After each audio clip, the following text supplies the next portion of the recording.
Okay. Holding today. Oops, wrong day over here. Holding today, Thursday, 29th and the 30th day of Cheshvan. Holding in the fifth reading of the portion of Pashas Toldos. Vayasla Mishta. So this we ended of yesterday's story of Avimelech coming to make a peace treaty with Yitzchak. Vayasla Mishta, he made for them a party. Vayechlu Vayesht, and they sat down and they ate and they drank. Vayishkima Vabeka, and they got up in the morning. Vayishav Vayishleechav, and they made a vow one to another. Vayishalchim Yitzchak Vayelchu Itam Yita B'Shalom, and Yitzchak sent them off, escorted them, and they went away from him in peace. Verse 32, Sorry, Vayibayemahu was in that day, and it came to that day, the servants of Yitzchak came to him and told them about the new well they dug. They said, we found water. Shiva. So they called him Shiva. That's why that city is called the Be'er of Sheva. Until this day. Shiva comes to also the word Shavua, which is a vow, which is a covenant. So that's the covenant that was made between Yitzchak and Avimelech, that there would be peace between them, and they would not hinder the work of the digging of the wells. Verse 34. And Asa was 40 years old. And he went and got married again. He took a wife as Yehudit, Bat Be'eri. He went and got married to Yehudit, the daughter of Be'eri, Hachiti, who was a Hittite. As Bas Ela Lachiti. And the daughter, and he got married again and again. He got married to another two women. The daughter of Ela and the Hittite. So this is a powerful Rashi. Esav is compared to a pig, a chaza, a swine. As it says, the boar from the forest gnaws at it. This swine, when it lies down, it stretches out its hooves. It says, I'm kosher. It says, I'm clean. I'm a clean animal because it has split hooves. A pig has split hooves. So too, the chief Esav robs and plunders and then pretends to be honorable. He says, during the entire 40 years, Asa kidnapped wives from their husbands and violated them. When he was 40 years old, he said, my father married at 40. I'm like going to be holy as my father. I'm going to get married at 40. They were a pain, they were a bitter spirit to Yitzchak and Rebecca. And Rashi says, Malas expression, defiance of spirit. They were rebellious. All their deeds were provoked to grief. Yitzchak and Yifka, they were especially very painful. The women that he was marrying was very painful to them. Why? Because they were worshiping idols. And Yitzchak and Rivka were self-understood, were Jews who worshipped HaKadosh Baruch Hu. And here they had daughter-in-laws who were doing the total opposite. Chapter 27, verse 1. When Yitzchak got old, and he suddenly couldn't see. He had a problem with his eyesight. He called Asa his oldest son. And he said to my son, he said, I am ready. So Rashi says, why did suddenly he become blind? Because, so the one answer is because of the smoke of these wives. They used to burn incense to Avodah Zarah, to idol worship. Musabi lived in the same area, right next to each other, and it was affected his eyesight. Another explanation, when Isaac was bound on the altar, and his father was about to slaughter him, the Medrash says, the heavens opened, and the ministering angels saw and wept, and their tears dropped into Isaac's eyes, and that's why it affected him. And he slowly but surely started to have an effect on his eyes, and he started to lose his eyesight. A third explanation, Ashi says, that why suddenly did he become blind? Because we need to have the following story. If Yitzchak had full eyesight, then the following story would not happen. So therefore, the Eibishter runs the world.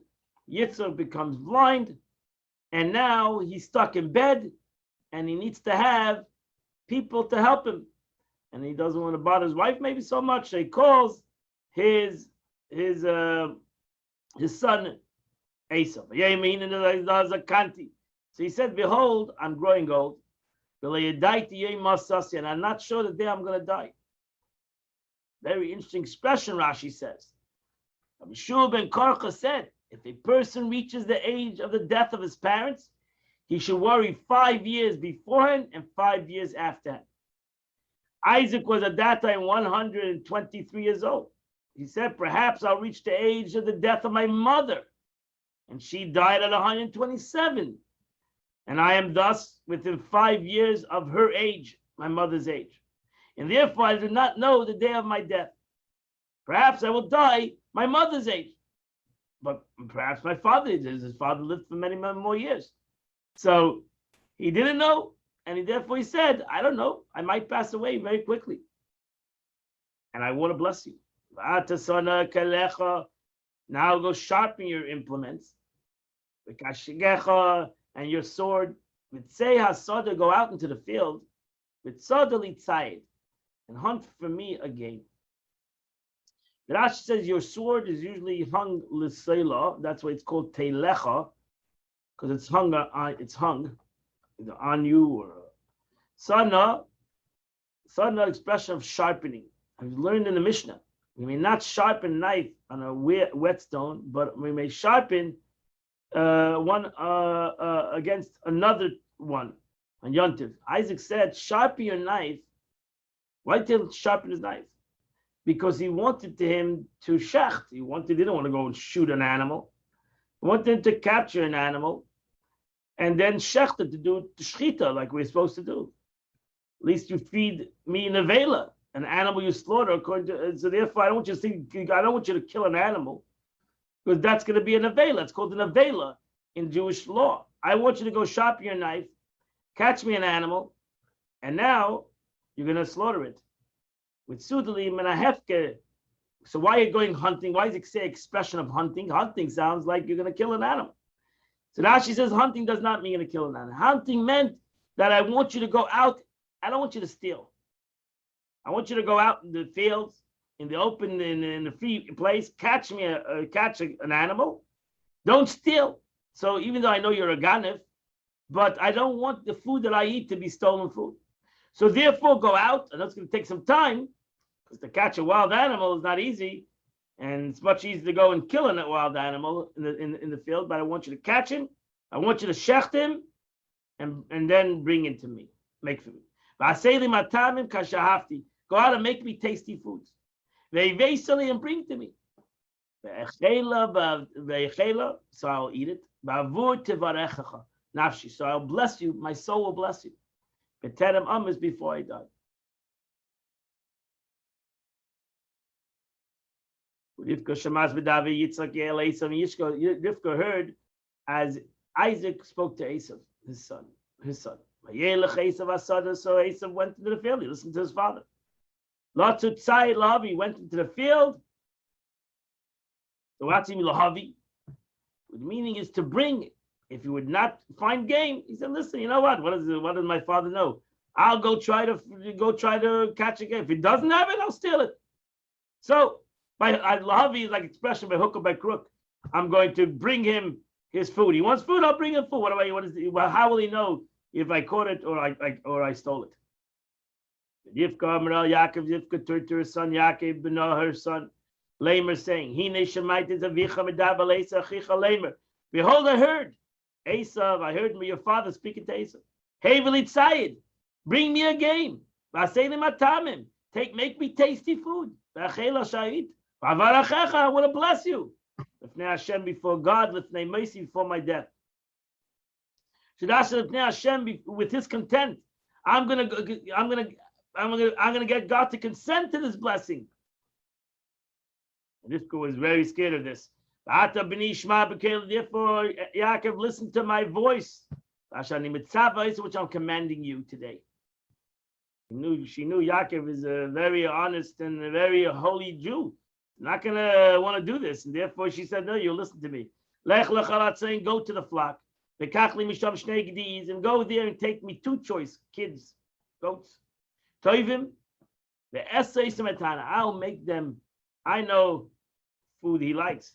I know his food he likes. I'm a good cook. So Rashi, kachli, take for me. What does that mean? They are mine. I'm not even, they are totally mine, because Yitzhak wrote in the Ksuba that he's going to give his wife every day 2 goats.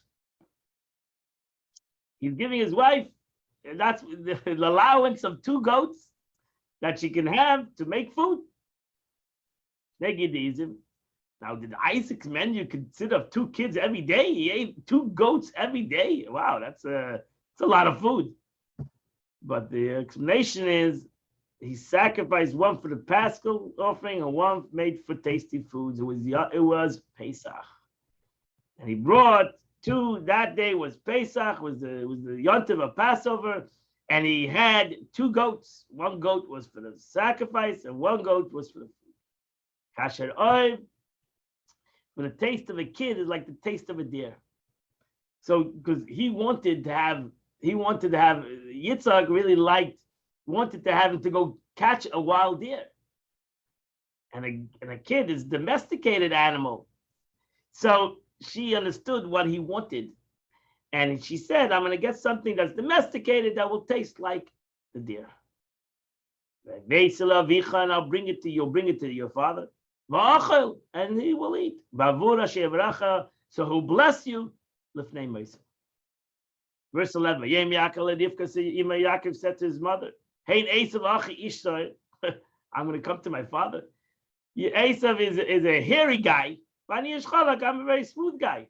Rashi says his son, I don't have any hair. I don't have the hair that he has. What happens if my father touches me? And I'll pit him I'll say, what are you doing over here? He'll say, what do you mean? I don't see. But I feel that you are not the right guy. He'll curse me. So his mother said, on me is your curse. Listen to me. Go, listen to me. If he curses you, God forbid, it'll be on me. See where she went. He listened to his mother. He brought it to his mother. And his mother made this tasty food, kasher oyev aviv. And you should realize that Yitzhak is in his 60s. Yaakov is in his 60s. He's not don't think that Yaakov and Esav at this age, they're like 13, 14 teens. Like most people in the pictures you might see. Yaakov and Esav are right now in their high 60s. Because Yaakov doesn't get married. He gets married in his 70s. So he's in his high 60s at this present time.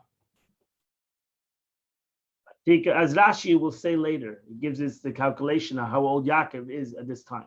So he's in his high 60s. He'll give you the exact number later. Rivka's big day Esav, Benah Gadol. And Rebecca took the costly garments of Esav. Hachamudos, which he loved. Ashita Babayis, that was in her house. And she gave it to her son, the younger son. So Rashi says, what means Hachamudos? They're clean ones. Another explains this were the garments that were for Nimrod. That would happen the day that he came home. Avram Avinu died, was the day Esav killed Nimrod. And why did Esav kill Nimrod? Because he wanted to get the garments. See, those garments that Nimrod was wearing was the garments that God made. The Medrash says what God made for Adam and Eve. So they were chamudas. They were very special garments, and Esav got it. So he kept it by his mother's house, as it says the next verse, the next Rashi. Well, he had many wives. Why was he keeping his garments by his mother? Because he didn't trust his wives. And he was afraid his wives are going to take this garment and whatever, sell it. So therefore, he kept these garments in his mother's house. And then he put the hides of the kids of the Bishal Chelka Savari and on the smooth of his neck. And he gave the tasty food. She dressed him up. She made him hairy, and she sent him in. Yavi Alavi came to his father, Vayema Avi. He said, "My father." And he said, "I am here. Mi ata beni. Who are you, my son?" He was shocked. He was shocked that he got there so quickly, as Rashi will say. So Yaakov said to his father, "I am Esav b'cheirecha. You're older." I said, "I did what you asked me. Kumna shava va'achela. Please rise and sit down. Mitzidei for my game, for my food.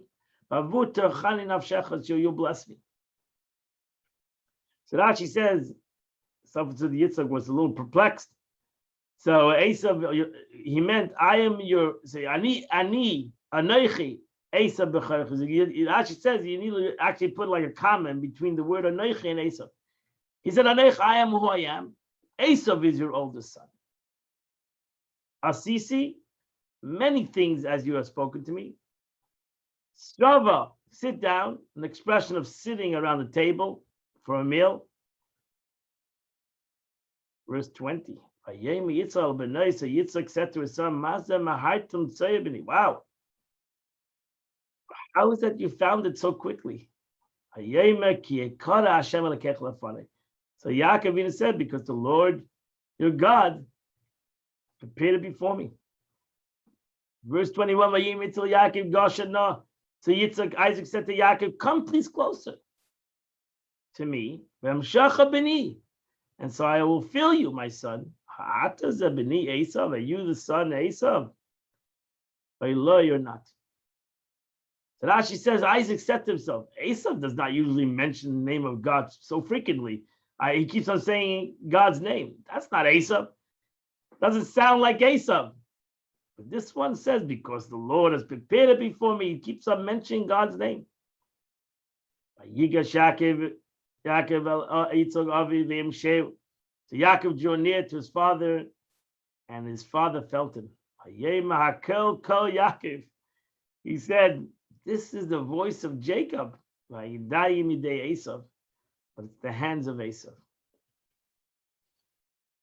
Yaakov Shemedaber speaking, "Please rise," but Esav spoke harshly, "Let my father rise." And this, even though Esav did what his father said, but he was not a well-spoken individual. That's why most commentators say that Yitzchak knew that this was not Esav.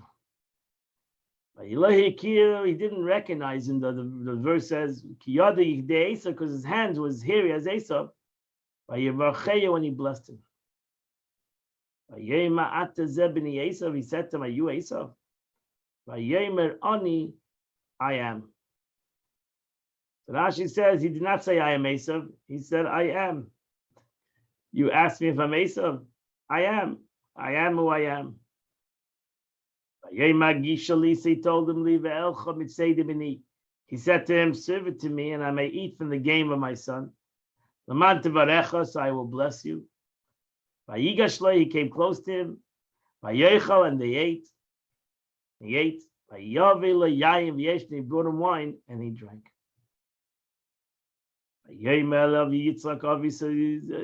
Isaac, his father, said to him,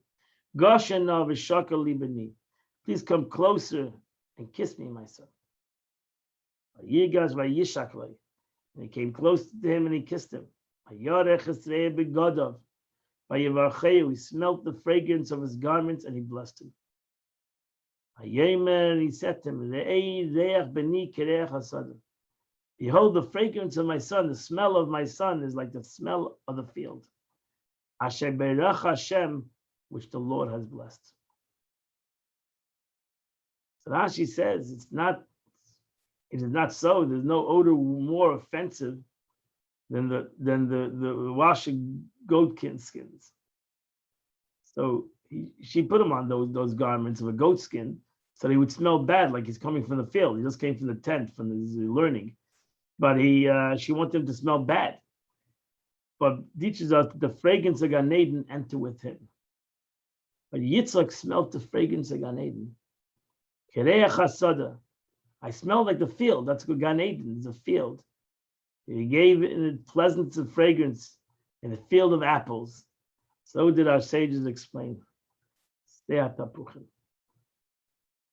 whole story has many commentators, as you can imagine, and even in Chassidut, this is explained very deeply, the teachings of what the beautiful Parsha teaches us. This ends the Parsha.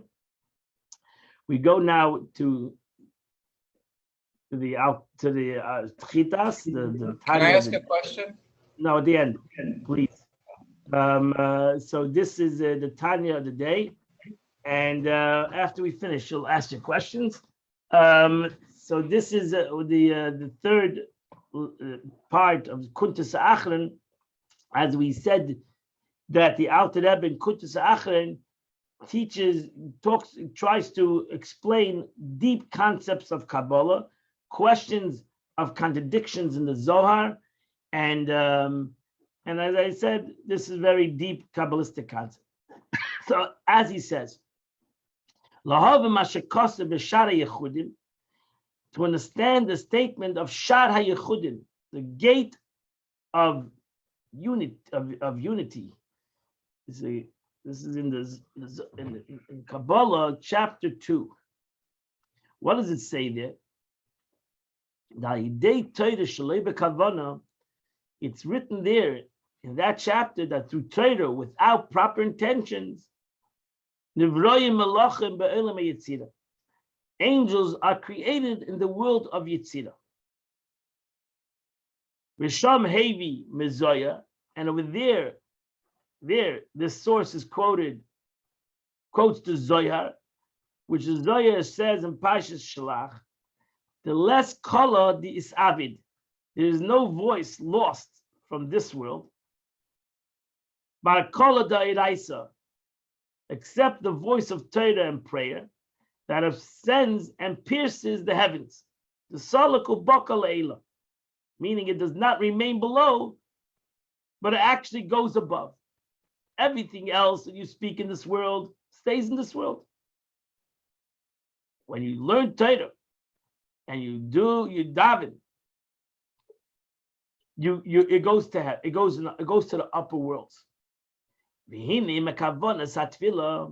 Now through intentions in prayer, nivru malachim ba'olam habriya, are created angels in the world of creation. As with the intention of the study of Torah. So considering the results of one's intent in Avodah, then prayer and Torah are thus similar. They both ascend to the same level in the world of Bria, according to the Zohar. So they go to a higher level in essence. They don't go to the world of Yetzirah, because we have Atzilus, the world of emanation. Then we have the world of Bria, the world of creation. Then you have the world of Yetzirah, the world of formation. So over here, it says in the Zohar that it actually reaches to the world of creation, which is right under the world of emanation. And if you daven and you learn without any intent, then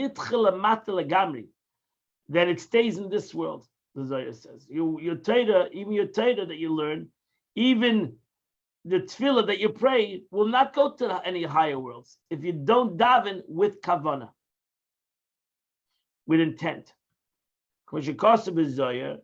As is written in the Zohar, Parshas Pekudei, page 245, into the lowest heavens. Over there he mentions Goyer Rakia Tata. It goes into the lowest heavens. What does it mean? When prayer is not as it should be, meaning without proper intent, it is banished into the lowest heavens that govern the world. The ikron shilusim pisilim. These prayers are called invalid prayers in the Zohar, as the Zohar goes on to state. V'ayin sham parsha Vayakel, Davreish Aleph on the base. Look over there in the Zohar, the portion of Vayakel, page 201. He writes there, if it is a seemingly world, meaning if prayer is prompted by a proper intent, then the angels appointed as a warden of prayer kisses it and elevates it. So you see that the Zohar says over there that only prayer with intent reaches up to higher worlds. Thus, prayer ascends only when it's propelled by proper intent. If so, then since Torah and prayer are similar when they are performed without proper intent, why when the proper intent is lacking in Torah, still it creates angels of the world Yitzira?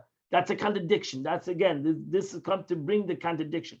We started off in the beginning of this teaching that Torah without kavana goes to the world of Yitzira. So that's a contradiction, because according to the Zohar later on, he says that without kavana, Torah and tefillah doesn't go anywhere. So that's the contradiction. So the Alter Rebbe is now going to explain the contradiction. The Alter Rebbe says there's a great difference between when you don't do it with intent. So if you do it intent, both of them go to the world of Bria. They go to a very high world. But if you don't do it intent, the Alter Rebbe says there's a great difference between prayer and Torah if you don't do it with the right intent. Moving mail of it's self-evident. For when somebody studies the Torah without proper intent, he's studying Torah, he wants to become a knowledgeable person. He knows what he's learning. He's an intellectual person. Because he doesn't know what he's learning, he's not learning. So you can't say I'm learning Torah when I don't know what I'm learning. If I learn Torah, then I learn. That means I learn. I'm learning. I know what I'm talking about. And I have some comprehension in what I'm learning. So what means Torah b'lei kavana? What means Torah without intent? If I know what I'm learning, why is that not intent? What means Torah without intent? I'm learning because I like knowledge. And Torah is a vast knowledge. Who wouldn't want to learn Torah? You can get a vast knowledge. I'm not learning Torah because I love God. I love knowledge. That's Torah Shalei L'Shma. That's the meaning of Torah without intent.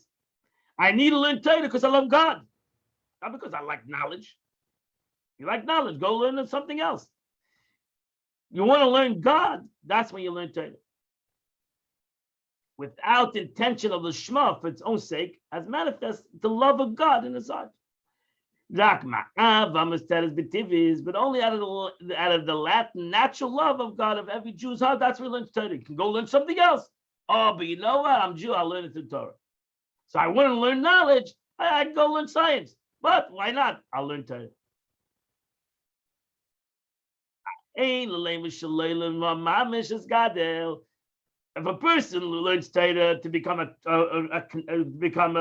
we're not talking, there's 3 levels of learning Torah. You can learn Torah because to make yourself great. That is using the Torah. That is terrible. The expression in Pirkei Avos. Somebody who uses the Torah for his own greatness, he should be killed. Doesn't deserve to live. Don't use the Torah for your power. Okay, that's terrible. Then we have to learn Torah, not for my power. I like knowledge. I enjoy knowledge, and the Torah is knowledgeable. And it so happens to be the Torah. So I'm learning it because it's great knowledge. It gives me great knowledge, not because I'm trying to use it out for my power. I'm trying to learn Torah. I like knowledge. Baruch Hashem, we're the people of the book. So we like knowledge. But then you have learning Torah for the sake of God. It's God's Torah. And I love God. And therefore I'm learning God's Torah. And that's the highest level. So if a person learns Torah for his own grandeur, his own yeshus, his own ego, that's terrible. But even if a person doesn't learn Torah for his own ego, he learns Torah because he likes knowledge. Because he ultimately likes God too. But that's hidden, that concept. He just likes to learn Torah. It's a great knowledge, and he acquires great knowledge. And it's a beautiful thing. That doesn't, so where does that go? A person who learns Torah L'Shma, that self-understood goes much higher to Eilam Abriya. The Leisalik Leilam is Shamsha. For in this manner, a man of Torah does not ascend higher than the sun, as it states the Zohar. So the Zohar states there that the verse, what profit is there for man from all the toil that he toils under the sun?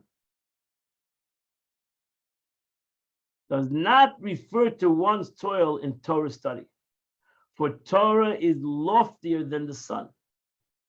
However, if this toil is undertaken for self-aggrandizement, it is also considered under the sun, for it does not descend aloft. So much the chiddush of a person who learns Torah for self greatness, it doesn't go higher than the sun. That means what it means. It doesn't go higher than the sun. Doesn't leave this world.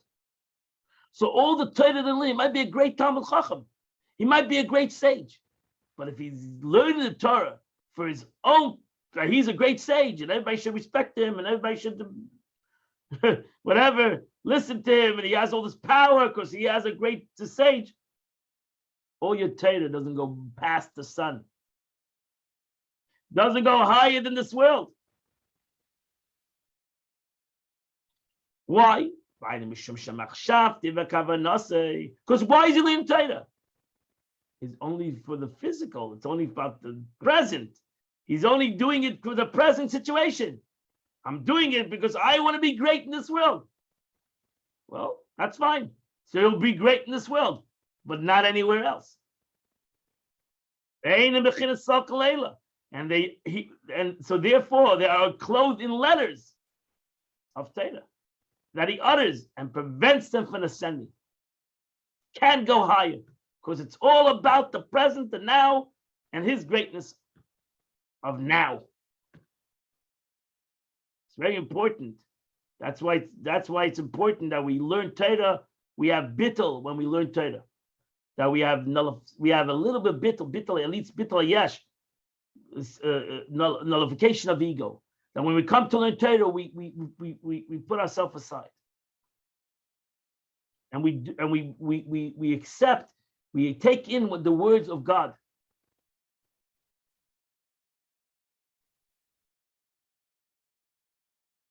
So that's the problem. And so too, when a person davens, he's praying, and at time of prayer, he's thinking about machshavas zaros. He's having alien thoughts.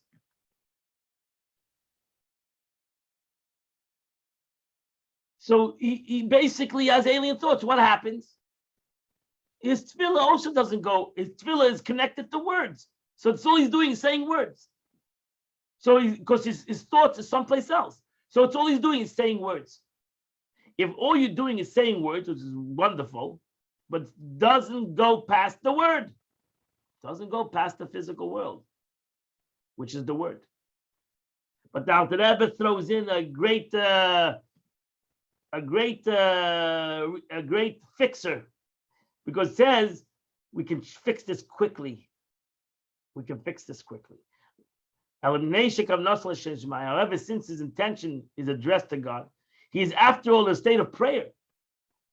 Right? What's he doing there? He's in shul, he's davening. Correct? He's davening. If he wants to have alien thoughts, he wouldn't be davening. He wouldn't be praying. So that he's in shul davening, praying, or wherever he is, he's davening at home, wherever he is, he's davening. That's already an unbelievable thing. He could be someplace else. So he's davening. Therefore, and he's just having machshava zaris, he's just having alien thoughts. Therefore, the davening is not going anywhere at this present time, but you can fix it right away. It's easily rectified. That his prayer to go back higher, to state with the original repel. This is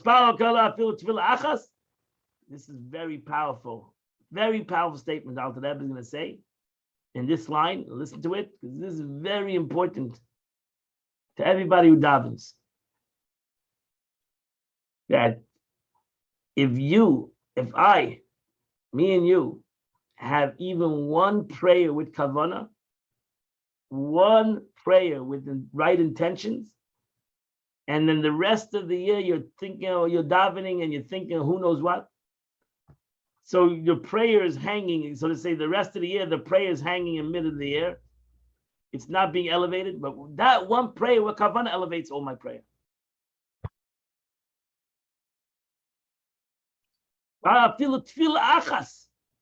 If he prays with proper intention, even one prayer, one full prayer, it gathers everything and takes it up to heaven. Very powerful thing. But one day, one passage of a prayer was read with proper intention, and on another day, another passage, and so on, then all the passages are gathered together, thus constituting a one complete prayer for the prayers of the whole year. And all the prayers throughout the year are elevated. This is such an unbelievable thing. So therefore, at least when you daven, have one prayer kavanah. Go from day to day. Every day we pay like 50, 60 pages. Have one prayer kavanah. Next day have the next prayer kavanah. Next day have the next prayer kavanah. Next day have the next prayer kavanah. And it will elevate heart to have kavanah from the beginning of prayer to the end of prayer, for all the distractions and whatever happens, and whether in the synagogue or at your home or in your own mind. Take one prayer every day out of the prayer. Listen to the prayer, read it, understand it. Read it for the right reason. Pray the prayer that you're praying to God, and that will elevate all your prayers the whole year. Parshas Pekudei, as it's written in the Kabbalah book of Mikdash Melech, the portion of Pekudei. This is such a powerful thing that we have, a tool, because in essence, not that we're praying alone is a powerful thing. We shouldn't take that for granted. That a Yid davens every day, Shachas, Mincha, Ma'ariv, he davens, he prays. Better he prays in a minyan, in a shul, but even if he prays at home and he davens, is an unbelievable thing. Now the problem is that he's thinking about 150 different things when he's praying, and he doesn't have the right intent. So the prayer is gathered. It's gathered in this way. It's hanging under the sun. It's waiting for an opening to go higher. We need to give it an opening every day. Take one prayer for this every day, and you say it l'shma. You take all the prayers that of all the year that you didn't say l'shma. They go up with it. Next day, do another prayer l'shma, and you take up all those prayers. Next day, do another prayer. Take one prayer in the daven and do it right. Very powerful. We thus see that in one sense, Torah without proper intent is superior to prayer without proper intent. For such, Torah study creates angels in the world of Yitzira, while prayer without proper intent is repulsed. On the other hand, the lack in proper intent in Torah study is such that it prevents from ascending. As in the case of Torah study for the sake of self-aggrandizement, then this is lower than prayer without proper intent, because ultimately prayer without proper intent can be elevated. For one proper prayer, or even a compilation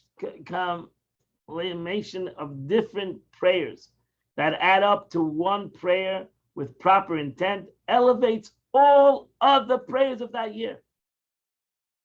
You don't find that in Torah. If you go out to Torah study, by contrast, even if one later studies with proper intent, he does not elevate his previous study. Actual repentance is required. Until such time, one's Torah study is in exile within clippers which spawn his ulterior motives. Nevertheless, since all Jews will eventually repent, but no one will be rejected, our sages advise that one should always study Torah and perform mitzvahs, even when they're not done for their own sake, and indeed, even if they involve ulterior motives, for eventually he will achieve the state of Lishma, when he repents. This is explained by Alter Rebbe in the chapter, in the end of Tanya, chapter 39. So the Alter Rebbe says, ultimately, even Torah study, Shlei Lishma, will ultimately also be elevated to its right place. But over there, you need to do repentance. But the Eibush we know the Eibush promise every Jew will repent. Beautiful, truly a beautiful teaching of Tanya today. Phenomenal teaching of Tanya. Lishma means for the right reason. Lishma means for the sake of God. That's the meaning of Lishma.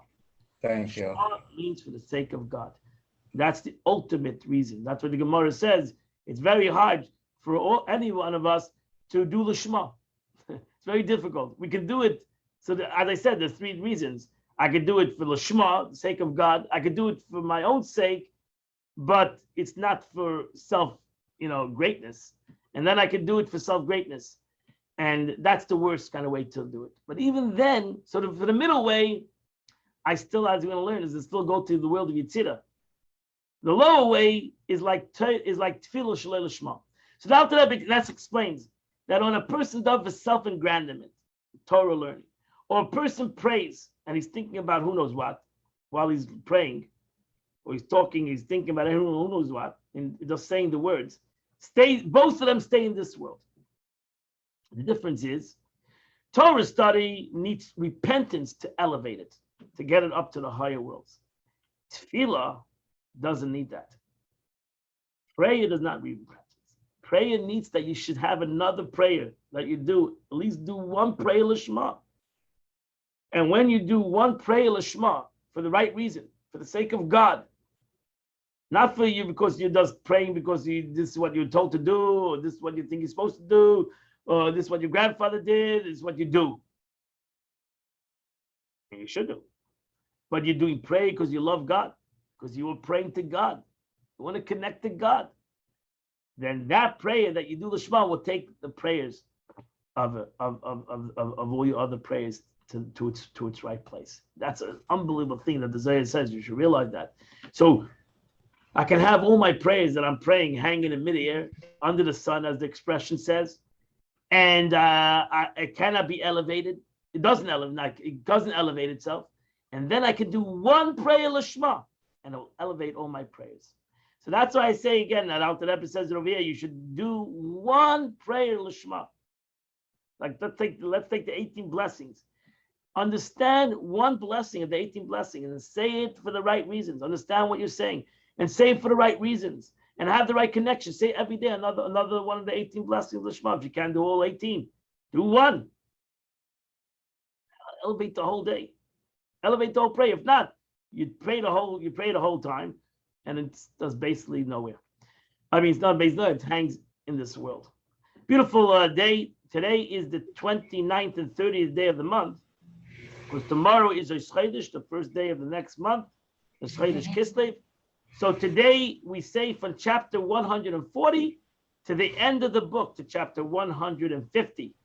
So today say chapter 140 to chapter 150. I'm going to ask my question? Hold on. Hang on. Patience. Relax. I'm going to get to you. So I just want to first get off of Facebook. So want to announce, I mentioned today, we're going to have a class in the portion of the week at 10 a.m. You can this time we're going to put it also on Zoom, so you can either see it on come to Chabad at 10 a.m. or go on the Torah Direct at 10 a.m. or go on Zoom to my number. If you need the number, you can ask. I'll give you the number. Or call up the office 487-2934. And also tonight at 7:30, we're going to be having the new JLI class on anti-Semitism. It's a 4-week class. It's not a 6-course class. It's a 4-week class starting at 7:30, and that's going to also be it's going to be on Zoom and or at Chabad. I'm very happy that we have over 20 people involved in this class already, signed up. 14 people at Chabad. So you're welcome to come. Whether you signed up or you didn't sign up, you're welcome to come to this class tonight at 7:30, either at Chabad or on Zoom. I wish you all a great day. Wish you all a wonderful, beautiful, great day. And I'll see you tomorrow for sure at 8 a.m. as we continue the chitas of the day. Have a good day, and tomorrow's a Chodesh. Have a good Chodesh.